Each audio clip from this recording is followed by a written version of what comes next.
বন্ধুরা, welcome back to my channel. আশা করছি সবাই ভালো আছো, আমিও খুব ভালো আছি। তো ঘুম থেকে উঠেই ভিডিওটা শুরু করে দিয়েছি একদম বিছনা থেকে। আমার চোখে এখন এত পরিমাণে ঘুম যে আমি ফোনের দিকে ভালো করে তাকাতেও পাচ্ছি না। বারবার চোখ ডলে ডলে মুছে তারপরে ফোনের দিকে তাকাতে হচ্ছিল। তো ঘুম থেকে উঠেই চলে এসেছি একবারে সোজা রান্নাঘরে। এখন বেজে গেছে সকাল 7:30, আর 8টার সময় যাবে শিমু স্কুলে। তো এই আধ ঘন্টার মধ্যে রান্না কমপ্লিট করে ও খেয়ে স্কুলে যাবে। তো সকালে কি করেছি, আজকে কি রান্না করব খুঁজে পাচ্ছিলাম না। তো কটা চিড়ে ভিজিয়ে দিয়েছি, চিড়ের পোলাও বানাবো। তো চিড়ে 10 মিনিট আগে ভিজিয়ে রেখেছি। আর কালকে রাত্রে যেসব থালা বাসন মেজে রেখেছিলাম সেগুলো এক এক করে গুছিয়ে নিচ্ছি এখন। আর চিড়ের পোলাও বানাতে এখানে লাগবে একটু লঙ্কা, পেঁয়াজ আর একটু কারি পাতা নিয়ে নিয়েছি। আর লাগতো একটু বাদাম, কিন্তু আপাতত আমাদের ঘরে বাদাম নেই, তো সেই জন্য আর দিতে পারলাম না। বাদাম চিড়ের পোলাওতে দিলে খুবই ভালো টেস্ট হয়, আর মাঝে মধ্যে একটা বাদাম মুখে পড়লে ফ্লেভারটা আরও বেড়ে যায়। তো এই তো সব কিছু দিয়ে এক এক করে ভাজি করে নিচ্ছি। আর এখন লাস্টে দিয়ে দেবো একটু চিকেন মশলা, যাতে টেস্টটা আরেকটু বেটার হয়। তো এই তো ভাজা হয়ে গেছে। আর এখন যাব থালা বাসন মাজতে। আরও কিছু থালা বাসন রয়ে গেছিলো কালকের, তো সেগুলো এখন মেজে নিয়েছি। আর এটা হলো রাহুলের খাবার, তো ও যাবে স্কুলে, তো সেই জন্য রেডি হচ্ছিল। তো ওর খাবারটা এনে দিলাম।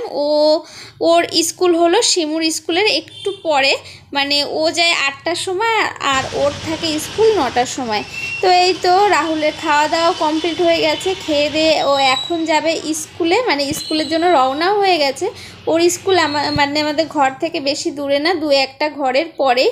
তো সকালবেলা দেখছি আমার বর কোথা থেকে যেন কটা চাল কুমড়ো গাছ নিয়ে এসছে। তো এখানে এইসব গাছ তেমন দেখা যায় না, কারণ এখানের মানুষ, আমি যে এখানে থাকি সেখানে এই চাল কুমড়ো মানে খাওয়ার চল নেই, এখানে খায় না কেউ। কি করে, এখানকার মানুষ চাল কুমড়ো ধরলে সেগুলো মানে একদম যখন পেকে যায় তখন বাজারে নিয়ে যায়, এখানে কেউ লাগায় না। যদি বন জঙ্গলে হয়ে থাকে সেগুলো নিয়ে বাজারে নিয়ে চলে যায়, তারপরে সেগুলো মানে লোকে কিনে ঘরের সামনে ঝোলায়। তো আমরা এখানে তেমন পাই না। তো আমার বর বলল কোথায় একটু জঙ্গলের মধ্যে নাকি হয়েছিল, তো সেইখান থেকেই তুলে নিয়ে এসছে। তো তাই ভাবলাম আগে এই শাক পাতাগুলো কেটে ভালো করে পরিষ্কার করে নিই, তারপরে আমাদের খাবারটা বানাবো। তো রান্না করার সময় এগুলো গুছিয়ে নিলে একটু তাড়াতাড়ি রান্না হয়ে যায়, সেই জন্য শাকগুলো আগে কেটে কুটে পরিষ্কার করে তারপর রাখছি। তারপরে এখন যাব আমাদের খাবার বানাতে। তো আমাদের খাবার বানাবো কি, সকালে ওদের জন্য চিড়ের পোলাও বানিয়েছি, তো আমরাও সেটাই খাবো। তো এই তো সব পাতা কেটে নিয়েছি। আর এখন হলো মানে দেখছি বাজার থেকে নিয়ে এসছে উচ্ছে আর নিয়ে এসছে মানে সয়াবিন। তো আজকে আর এগুলো রান্না করব না, আজকে এই শাক পাতা এগুলোই রান্না করব। আর এই তো সকালে আমাদের খাবারটাও বানিয়ে নিয়েছি, এটা আবার পরে বানিয়েছিলাম কারণ ও এসেছিলো ঘরে একটু লেট করে এসেছিলো। তো এইগুলো গরম গরম না খেলে ভালো লাগে না। তো আমাদের খাবারের মধ্যে একটু সবজি টবজি দিয়ে নিয়েছিলাম, একটু গাজর মানে আলু টালু দিয়ে নিয়েছিলাম। ওরা খেতে চায় না এগুলো, সেই জন্য ওদের খাবারে এগুলো কিছুই দিই না। ও যদি দিই ও কী করবে, খুঁটে খুঁটে ফেলে দেবে, খাবে না, সেই জন্য ওদের খাবারে দিই না, আমাদের খাবারে দিয়েছি। স্নান করে আসলাম, স্নান করে এসে মাথায় এক গাদা তেল লাগিয়েছি।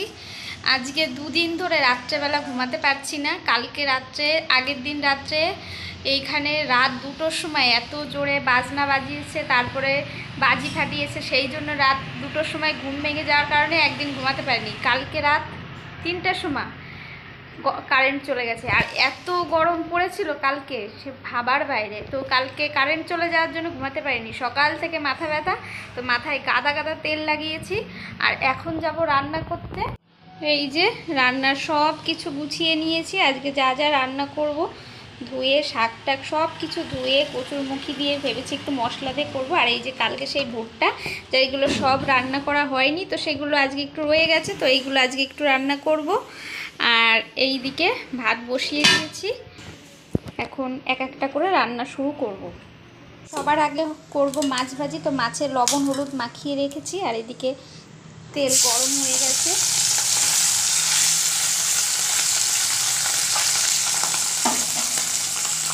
মাছে প্রচণ্ড তেল ছিটাচ্ছে, তো সেই জন্য একটু ঢেকে দিয়েছিলাম সাইডে।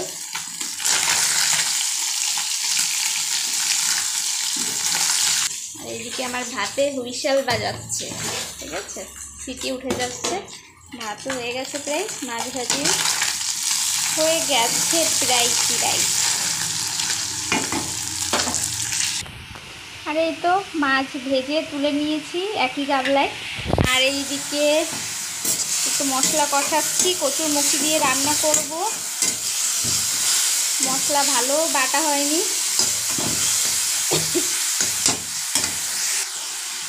মশলার মধ্যে লবণ হলুদ সব কিছু দিয়ে নিয়েছি। আর এখন দিয়ে দেবো কচুর মুখিগুলো আস্তই রেখেছি, কাটবো না, শুধু আলু, একটা আলু দিয়েছিলাম তো সেটাই কেটে নিয়েছি।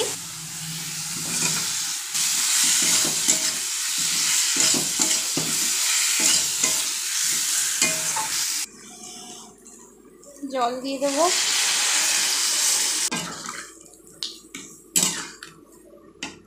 আর এই যে ঘেমে আমার অবস্থা, ঠিক আছে। উফ,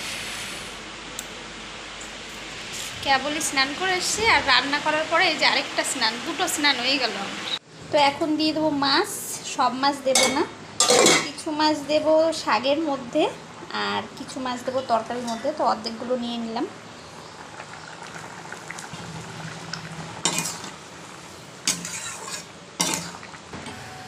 তরকারি হয়ে গেছে তো নামিয়ে নিলাম।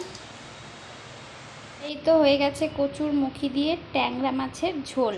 আর এখন বসাবো এই ভুট্টার বড়া, আগের দিন যেটা মানে পেস্ট করে রেখেছিলাম, এর মধ্যে পেঁয়াজ, কারি পাতা, লঙ্কা সব কিছু দিয়ে ম্যারিনেট করা। তো এখন এটা ভাজবো।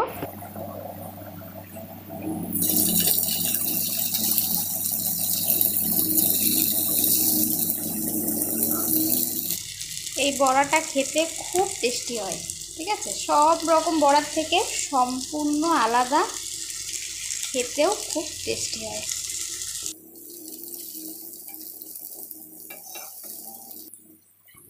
আর এই তো আমার ভুট্টার বড়া ভাজি কমপ্লিট হয়ে গেছে। আর এইদিকে সব রান্নাও হয়ে গেছে আমার। আর এই যে সেই শাকের তরকারি, যেটা তোমাদের দেখাইনি রান্নাটা। তো বন্ধুরা, আজকের ভিডিওটা ভালো লাগলে অবশ্যই লাইক, শেয়ার, কমেন্ট আর আমার চ্যানেলটাকে সাবস্ক্রাইব করো। টাটা।